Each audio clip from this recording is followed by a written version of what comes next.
Before you begin any research, you'll need to complete ethics training. Why? Well, ethics training will help you understand why it's important to undertake responsible research, and you're planning on using sensitive data, so it's even more vital you complete ethics training beforehand. Okay, I'll look for the email I was sent last week about the next ethics training course, but I haven't really decided on my research question yet.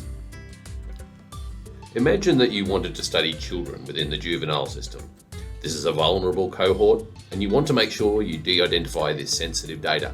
Why? Well, imagine 10 years from now and these kids are now adults, but their data wasn't de-identified correctly. If they have turned their life around, is it fair that research done on them as children still impacts them as adults? I can see how that would be a problem, but I doubt I'll include children in my research. I don't even like them. Well, what do you like? I'm passionate about animals and my family. Okay, great. What if you wanted to publish a paper on the migration of elephants and you managed to get GIS data on their migration patterns? Elephant horns can fetch big money for poachers. So this is sensitive because if the elephants' locations are publicly released, more could die? Exactly. We have to be aware of our responsibilities around disclosure.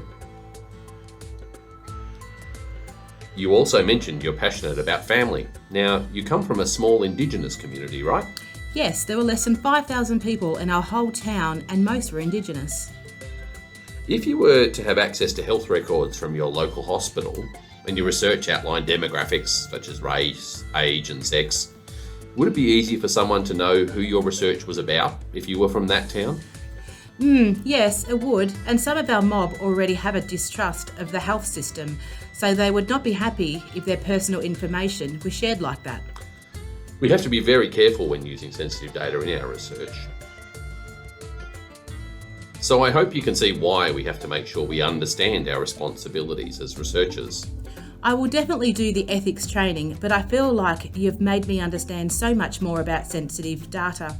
Is there any other training specifically for managing sensitive data? Yes, there is. You can do 5 Safes training. It'll be online soonish.